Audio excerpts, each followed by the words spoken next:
네, 안녕하십니까. 깡세클럽 강재훈입니다. 갑자기 너무 건조한 것 같은데. 어제 시장 간단하게 보게 되면은 이제 어제 같은 경우가 이제 정기적인 MSCI 리밸런싱이 있었던 그런 날이었습니다. 뭐 쿠웨이트라든지 일부 신흥 국가가 편입되는 그런 부분에 따라서 기계적으로는 이제 한 4천억에서 6천 정도 출하될 것이다 이렇게 전망했었는데 실제로는 굉장히 큰 물량이 출하가 되었습니다.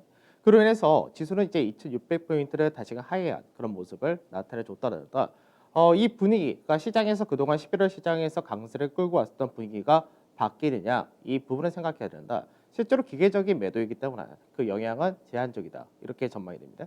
그래서 시장에서는 이제 한번 G테스트를 받을 수 있는 자리대에서 어제 마감이 되었는데 오늘 이제 반등이 나올 수 있느냐 그리고 외국인들이 매수세가 다시금 들어올 것이냐 이런 부분만 체크하면 될 것 같습니다. 자, 하나씩 보도록 하면서 진행하도록 하죠. 먼저 이제 어제 지수를 보게 되면 지수 자체가 1.6% 이제 막판에 하락을 좀 더 키웠다 되겠죠. 그래서 장 동시효과 마감 직전까지는 2,607포인트 전후라는 역사적인 고가 라인대, 그 라인대를 지켜주는 그런 모습이었습니다. 이제 동시효과로 추가적인 하락이 나타났다 됩니다. 그래서 거래 대금이 20조 4천억, 굉장히 많은 거래 대금이 나타났다 되죠. 그래서 동시효과로만 거의 5조 정도의 거래가 이루어졌기 때문에 상당히 많은 거래 대금이 나타났다 되고요. 외국인이 2조 4천억 엄청나게 큰 매도를 했다가 됩니다. 다만 이 부분이 11월 달 전체적으로 매수를 했던 부분에 비하면 뭐 아주 크다라고는 얘기할 수 없을 것 같고요. 그다음 기간에서는 오히려 장 마감 무렵에 프로그래밍 매수세가 3천억 정도 유입이 되면서 결과적으로는 기간에서 2천억 정도 매수로 마감이 되었습니다. 선물시장인데 선물시장도 마찬가지로 이제 1.53% 정도 하락한 347.25포인트까지 떨어졌다 되고요. 외인들이 6,900원 정도 매도를 했다가 됩니다. 그래서 전체적으로 누적 매수가 38,500계약 정도로 축소가 되었고 그리고 롤오버 포함해서는 56,000계약 이렇게 나타났다 되죠. 다만 장 마감 무렵에 동시효과에서 이제 주식시장 자체는 빠진 반면에 선물시장은 하락이 없었기 때문에 이제 베이시스가 플러스 0.33%까지 굉장히 높게 형성이 되었다 됩니다. 그래서 오늘은 아침에 장 출발을 하고 난 다음에 베이시스를 맞춰주는 과정이 다시금 나타날 것인데 이 베이시스가 강보합 이상을 유지를 한다면 프로그램 매수가 강하게 유입될 수 있다 이렇게 됩니다. 그다음 코스닥 같은 경우는 MSCI 리밸런싱이라든지 이런 쪽하고는 상관이 없었기 때문에 이제 강보합으로 마감이 되었다 되죠. 그래서 거래 대금은 평균 거래 대금인 11조 9천억 정도 거의 비슷하게 마감이 되었다 됩니다. 외국인과 기관 모두 매도를 하긴 했지만 규모 자체가 크지 않는 그런 모습이었습니다. 어제 MSCI 리밸런싱 영향으로 종가에 좀 하락을 했다는데 전체적인 종합주가지수 먼저 체크를 해보면은 우선은 장 초반에 2,648포인트라는 가격대까지 올라왔다 되죠. 그래서 지난주 수요일 날 2,640이라는 자리대를 올라갔다가 장중에 이제 변동성을 나타내면서 하락을 했었던 그 날하고 비슷하다고 보시면 될 것 같은데 고가 라인대 위에서 출발하긴 했지만 결과적으로는 고가 대비해서 2% 이상의 하락으로 마감이 되었다 됩니다. 그래서 동시효과로만 약 0.57% 정도 하락을 했다 된다. 그러다 보니까 실제적으로 이제 이격이라든지 이런 부분이 이제 103% 전후로 과열이 많이 완화되었다. 이렇게도 볼 수 있고요.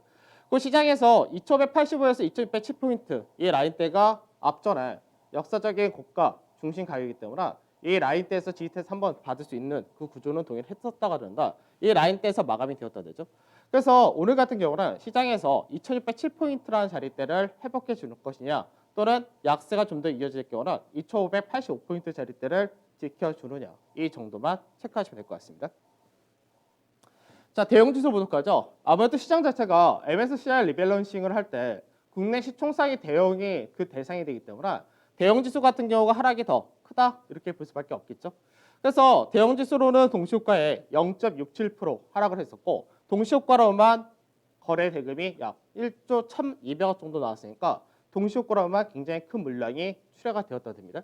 그래서 대형지수로 볼 때는 앞전에 수요일 날의 저점 자리 때 이 가격대를 종가상으로는 살짝 이탈해서 종가로 마감을 했다 된다. 그럼 이 부분을 회복해 주느냐 역시 이 부분이 상당히 중요하다 됩니다. 그래서 앞전 같은 경우를 한번 생각을 해봐야 된다. 지난 10월 달에 MSCI 리밸런싱이 있었을 때 이때 종가 기준으로 볼 때는 직전에 저점 박스권 하단을 이탈하는 그런 흐름이 있었는데 이 부분이 바로 다음 날부터 반등 쪽으로 이어졌었다 되죠. 그래서 어제 같은 경우 대형 지수 같은 경우가 수요일 날에 이 가격대를 이탈한 흐름을 대형 지수에서는 보여줬다 하는데 앞전에 10월 달에도 동일한 얘기를 해드렸듯이 그때 선물 지수 같은 경우는 이탈하지 않았다 이렇게 말씀했는데 어제도 비슷한 양상을 보여줬었다 됩니다. 바로 선물 지수를 보게 되면은 선물 지수 같은 경우는 어제 동시효과로 약 0.14% 정도 하락을 했다 되니까 실제로 대형 지수가 동시효과 많이 빠진 거에 비해서 선물 지수는 큰 영향이 없었다 됩니다. 그래서 만약에 외국인들이 선물 쪽에서도 매도를 대규모로 하고 그리고 선물 쪽에서도 마찬가지로 추가적으로 앞전에 저점자를 깨는 그런 흐름이 나왔다면 어느 정도는 기계적인 매도 플러스 기존의 포지션을 많이 정리를 했다 이렇게 봐야 되는데 어제 같은 경우 선물 쪽에서 보게 되면 수요일날 저점 자리대를 깨지 않은 상태에서 지지를 받아줬었다 되죠. 그래서 앞전에 10월 말에 MSCI 리밸런스 있었을 때 지수는 저점을 깼었지만 선물 쪽에서는 깨지 않은 흐름이 나타났던 그 과정과 어제 마감은 비슷하다가 됩니다. 그래서 앞전에 저점을 지켜진 상태에서 동시효과의 하락이 들떨어졌기 때문에 결국 이 부분이 시장에서 베이시스를 높게 만들어줬다는데 오늘 이 베이시스가 유지가 된다면 이제 오늘의 12월의 첫날인데 기간에서의 추가적인 매도보다는 어느 정도 매수가 들어올 수 있는 여력도 상당히 높아진다 이렇게 될 수 있습니다. 그래서 앞전 같은 경우는 10월 달에 이제 저점을 마무리를 하고 그 다음 날부터 반등이 나왔는데 오늘 바로 가파르게 반등이 나올 것이냐라는 부분보다는 우선은 바닥 아까 중요했던 가격인 지수로 볼 때 2,885에서 2,585에서 2,607포인트 이 라인대 위로 올라가느냐 이게 중요하다 정도 보시면 되겠습니다. 자, 해외 증시 보도록 하죠. 어제 중국 증시도 장 초반에는 상당히 강하게 움직이면서 앞전에 고가 라인이라고 할 수 있었던 3,450포인트를 장중 돌파하는 시도가 나타났었다고 됩니다. 다만 중국도 마찬가지로 MSCI 리밸런스 영향을 받았다 이렇게 봐야 된다. 그로 인해서 결국은 0.49% 하락해서 3,391포인트로 마감이 됐죠. 그래서 어제도 이제 중국에서 국무원에서 발표하는 구매자 관리 지수가 컨센서스를 상회하는 52.1로 경제 지표는 여전히 좋다라는 부분도 발표를 했었는데 결과적으로는 내려왔다 되는 거고요. 외국인 같은 경우는 80억 위안 정도를 순매수를 하기로 했는데 이제 단기 차익 실현이 좀 강했다 이렇게 봐야 될 것 같습니다. 그다음 미증시인데 어제 국내 증시가 이제 약세를 띠면서 장 마감 무렵에 MSCI 리밸런싱에 따른 영향을 더 받았다 할 때 미선물 자체가 S&P가 0.8% 정도 하락을 했었고 나스닥 같은 경우가 0.4% 정도 하락했었다 됩니다. 근데 결과적으로는 다우지수는 0.9% 정도 하락을 했고 나스닥은 약보와 그리고 S&P 같은 경우는 0.3% 정도 하락을 했다 되겠죠. 그래서 우선 미증시도 이제 11월 달 증시를 보게 되면 상당히 많이 올라간 그런 증시였었는데 어제 같은 경우는 일부 차익 실현이 좀 강하게 출회가 되었다 됩니다. 그래서 특별한 모멘텀이라는 게 사실 없는 그런 상태다 보니까 이제 애플 같은 경우가 강세가 좀 나타났다 되고 모더나 같은 경우가 이제 임상 결과가 너무나 좋게 나왔다는 부분에서 20%대 급등이 나타났다 이런 게 있었고 그다음에 미 하원에서 독점 금지법이 이제 거의 다 완료되었다 이런 식으로 얘기 나왔는데 그로 인해서 미국에 있는 대형 기술주들 아마존이나 이런 쪽에서가 약세를 보였다 됩니다. 그다음에 성장 ETF와 가치 ETF를 볼 때는 가치 ETF는 차익 실현이 떨어진 반면에 성장 ETF 같은 경우는 하락이 제한된 보합권 전후에서의 등락을 보여줬다 되고요. 그리고 이제 원유 서비스를 비롯해서 금융 소재 산업재 그동안 시장에서 많이 올라왔었던 경기 민감 가치주 이쪽에서가 차익이 떨어졌고 그 외로 반도체라든지 헬스케어 같은 경우는 강세를 보였다 이 정도로 나눠졌다 됩니다. 근데 변동성 지수 같은 경우는 미증시가 하락했다 하더라도 변동성 지수도 추가적인 하락이 나타나면서 20.57까지 떨어졌다 되기 때문에 현재 미증시에서 조정이 소폭 나타났다는 부분이 시장에서 본격적인 하락이다 이런 것이 아니라 위험 자산에 대한 선호도는 동일한 상태에서 일부 차익 실현이었다 이렇게 보시면 되겠죠. 그다음 유가 같은 경우는 이제 오펙의 결과가 아직까지 나오지 않은 상태인데 관망세가 좀 짙다. 그래서 45불선 초반에서 마감이 되었고 MSCI 코리아 인덱스는 1.85% 하락을 했다 그런데 실제로 이제 지난주 금요일 날 MSCI 코리아 인덱스가 강하게 상승했던 부분을 국내 증시가 어제 반영을 하지 못하고 떨어졌기 때문에 그만큼 떨어졌다라고 보시면 될 것 같습니다. 그 달러 인덱스는 저점 라인대에서 우선 살짝 반등이 나왔고 원달러 환율은 1,109원으로 조금 올라왔다가 되죠. 그래서 환율 같은 경우가 1,100원을 깨게 되면은 오히려 환차익을 노리고 들어왔던 단기 물량도 분명히 있을 거기 때문에 거기에 따른 차익이 더 떨어질 수 있는데 현재 원달러 환율이 소폭 올라왔다는 부분은 오히려 시장에서 나쁘지 않다 이렇게 보셔도 될 것 같습니다. 자, S&P 지수 한번 보도록 하죠. S&P 지수 같은 경우 어저께 0.46% 하락을 했다 되죠. 그래서 S&P 지수 같은 경우는 실제로 이제 11월 달 한 달 동안에 약 10.75% 정도 올라갔다가 됩니다. 그러니까 지금 11월 달의 상승이라는 부분이 국내만 나타난 것이 아니라 유럽도 굉장히 강하게 움직였고 그리고 미국이라든지 국내라든지 대만이라든지 전 세계 증시 전체가 굉장히 강하게 움직였다 되겠죠. 그래서 어제도 말씀드렸던 부분이 최근 들어서 글로벌 주식형 펀드 자금 쪽으로 엄청나게 자금이 들어온다 이렇게 말씀드립니다. 이 부분은 현재 코로나 백신이 나왔던 부분과 미국에서의 선거 이런 부분이 다 종료가 되면서 불확실성 해소에 따른 기대감이 상당히 높게 형성이 되었다 똑같습니다. 그래서 S&P 지수 같은 경우는 이제 앞전에 고가를 돌파를 하고 나서 약 2주가 넘는 기간 동안에 박스권 형태를 보여준다가 되는데 지금 현재 박스권의 중간 마디 조금 위에서 지지를 받았다 되죠.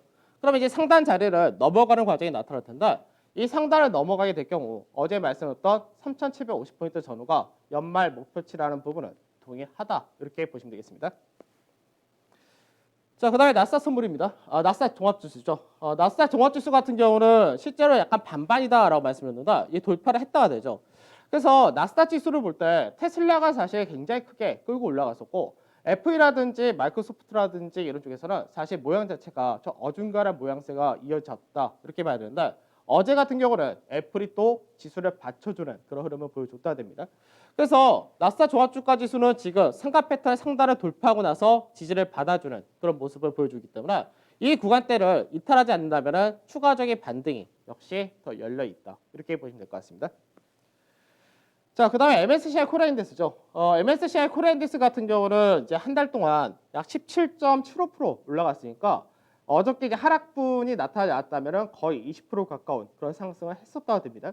그래서 그만큼 국내 관련된 MSCI 코리아 인덱스가 글로벌 증시에서 상당히 더 강하게 움직였다가 되겠죠. 여러 가지 이슈가 있고 모멘텀이 있었다. 이 부분은 변동이 없는데 그만큼 국내 증시가 모멘텀 자체가 상당히 많다는 것과 그동안 워낙에 오랜 기간 동안에 저평가를 받아왔다는 점, 이 부분도 강하게 부각이 된 케이스입니다. 그러면 차트상에서 볼 때는 MSCI 코리아 인덱스가 지금 현재 박스권이 앞전에 이 구간대에서 하나 만들어졌던 게 굉장히 긴 박스권이었죠. 그래서 굉장히 긴 박스권을 넘어간다 됐을 때 마디가 두 개가 나올 수 있는데 우선 첫 번째 마디 하나가 나왔다. 이 부분이 11월 중순 좀 넘었을 때 만들어졌었고 지금 현재는 마디를 두 개를 뽑으러 가는 그런 과정이다. 마디 두 개의 중간 자리 정도까지가 현재 고가를 만들었다 됩니다. 그래서 마디상으로 볼 때는 첫 번째 마디 자리는 돌파했으니까 추가로 조정을 받는다면 이 라인대에서 지지를 받는다 되는 거고 상승을 더 만들어서 마디 두 개를 뽑는다면 거의 목표 주가가 81포인트 전후 이렇게 될 겁니다. 그래서 실제로 MSCI 코리아 인덱스 같은 경우는 이미 국내 증시는 2607이라는 자리대 넘어갔지만 아직 MSCI 코리아 인덱스 같은 경우는 2018년도에 고가 라인 그 라인이 79 정도 되기 때문에 아직 그 라인은 넘어가지 못했다고 됩니다. 그래서 약 81 정도까지 마디 두 개를 12월 달까지 뽑아줄 수 있느냐 이 정도의 차이가 될 것 같습니다. 자, 어제 시장 보도록 하죠. 어제 시장을 보게 되면 우선은 시장에서 MSCI 리밸런싱의 영향을 거의 받지 않는다. 중소형과 코스닥인다. 이쪽 같은 경우는 소폭의 강화 또는 소폭의 약세 정도로 마감이 되었다 되죠. 대형 쪽에서 1.94% 하락을 했으니까 대형 중심으로 그 영향을 받았다 됩니다. 그래서 시총 최상위 쪽에 포진이 되어 있다라는 쪽은 전체적으로 거의 하락을 했다가 되는데 우선은 이제 금융 쪽에서가 은행 같은 경우가 거의 9월 달부터 꾸준하게 외국인의 매수가 들어온 만큼 매도 물량이 상당히 컸다 이렇게 봐야 될 것 같고 그 다음에 IT 역시 상당히 컸었고요. 그리고 건설이라든지 철강이라든지 그래서 경기 관련 쪽에 대해서 차익 실현 성격도 어느 정도 있었을 거고 그리고 MSCI 리밸런스에 따른 기계적인 매도가 시총 상위를 중심으로 해서 상당히 컸다가 됩니다. 반면에 통신 같은 경우는 그동안 들어온 물량 자체가 없었죠. 그러다 보니까 통신 같은 경우 빠진 것도 없었고 의료라든지 제약 이런 쪽에서는 일부 시장에서 편입된 신규 편입으로 들어온 종목이기 때문에 그런 부분에서 상쇄를 시켰다 정도 보시면 될 것 같습니다. 자, 수급을 보도록 하죠. 수급을 보면 이제 정기 변경이 나타나면서 이제 신규로 편입되었다. 이쪽에 SK바이오팜과 SK케미칼, 두산중공업, 두산퓨어스 이런 쪽이 이제 MSCI 신규 편입된 케이스인데 신풍제약까지 해서 이쪽에 대해서는 외인들의 매수가 들어왔다가 되죠. 이 외적으로 뭐 크게 들어왔다라고 하는 것은 없었고 매도를 보게 되면 매도에서가 삼성전자와 삼성전자 우선주에만 약 1조 정도의 매도가 출하가 되었다 됩니다. 그래서 이쪽 같은 경우는 앞전에 강하게 들어왔다 이렇게 되는데 앞전에 제가 이제 반도체에 대해서 설명을 해드릴 때 반도체 주도주 논리를 우선 배제를 해야 된다라고 말씀을 드리겠습니다. 그 자세한 내용은 다음에 또 해드리겠지만 실제로 우선은 삼성전자 중심과 시총 상위에 대해서 외국인의 패시브 자금이 들어올 때 가장 많이 들어올 수밖에 없다가 됩니다. 그래서 그 자금이 먼저 들어왔던 거고 어제 같은 경우는 기계적으로 또 나간다 되니까 가장 많이 나갔다는데 삼성전자 같은 경우는 여전히 국내 증시가 재평가를 받는 그런 과정이 나타날 때 역시 같이 재평가를 받기 때문에 그런 부분에서는 삼성전자에 대해서는 여전히 우호적으로 본다 이런 관점을 동일한데 어제 같은 경우는 매도 규모가 컸다가 됩니다. 그 다음에 그 외적으로 시총 상위 대부분 다 마찬가지죠. 뭐 네이버라든지 하이닉스라든지 금융이라든지 뭐 기아차 많이 앞전에 샀던 쪽에 대해서 매도가 컸다가 됩니다. 그 다음에 기간인데 기간 같은 경우는 시총 상위를 중심으로 동시효과에 약 3천억 정도 프로그램 매수가 들어왔기 때문에 그런 부분이 삼성전자를 중심한 시총 상위가 들어오긴 했는데 가장 많이 장중부터 들어왔던 것이 자동차가 되겠죠. 그러니까 자동차 같은 경우는 이제 미국에서의 이제 앞전에 리콜 지연 이런 부분에 따른 벌금 부분을 합의를 했다라는 것들이 나오면서 어느 정도 불확실성 해소에 따른 매기가 들어왔다 정도 보시면 될 것 같고요.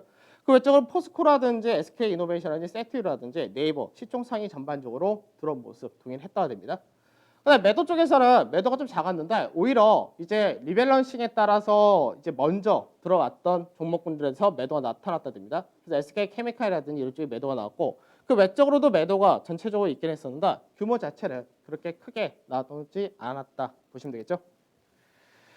자, 11월 한 달 동안의 수급 결과적으로 보게 되면 거래소 같은 경우가 이제 7조 4천억까지 매수했던 것이 이제 5조 정도로 축소가 되었다 되고요.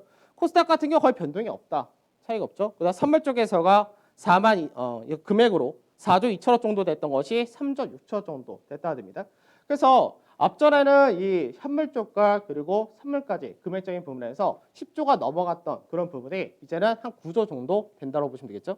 그래서 여전히 외국인들이 11월 달 시장에서 굉장히 많은 규모로 현물과 선물을 샀다는 부분은 동일하다가 됩니다. 자, 그 다음에 11월 한 달 동안에 결과적으로 이제 우리나라 월봉사에서 보게 되면 장대 양봉이 나타났다. 이 부분은 변동이 없습니다. 윗꼬리가 좀 달렸다 정도이지. 그래서 거래소 같은 경우 14.3%인데 거의 이렇게 보면 비슷하다가 되죠. 그러니까 대형 같은 경우가 어저께 조정폭을 크게 받는 그런 모습이 나타나다 보니까 대형이 14.46이고 중형이 13.96 그리고 소형과 코스닥이 11.8% 전후이기 때문에 시장 전반적인 강세가 나타났다. 이렇게 봐도 될 것 같습니다. 다만 이제 시장에서 지수 자체를 강하게 끌고 간 것이 시총 최상에 있는 대표적인 기업들이 끌고 갔다 되겠죠. 그래서 시총 최상에서 반도체 그리고 2차 전지, 제약바이오 대부분 시총 최상위 쪽에서가 지수를 끌고 올라간 그런 케이스가 된 거고요. 그리고 이제 업종 자체적으로 이제 뭐 컨테이너 운임 지수라든지 조선에서의 선박 수주라든지 이런 모멘텀이 들어온 쪽이 아무래도 강세가 좀 더 강했다 이렇게 보시면 되겠죠. 그래서 전반적으로는 이제 시장에서 지수를 먼저 1차적으로 끌고 간 것이 시총 최상이라면 이제 12월 달에 해야 될 부분은 뭐냐면은 지수 자체가 11월 달만큼 올라갈 수는 없다고 보기 때문에 결과적으로는 종목별로 얼마큼 매기가 확산이 되느냐 사실 이 부분이 12월 달에는 중요하다 이렇게 보셔야 될 것 같습니다.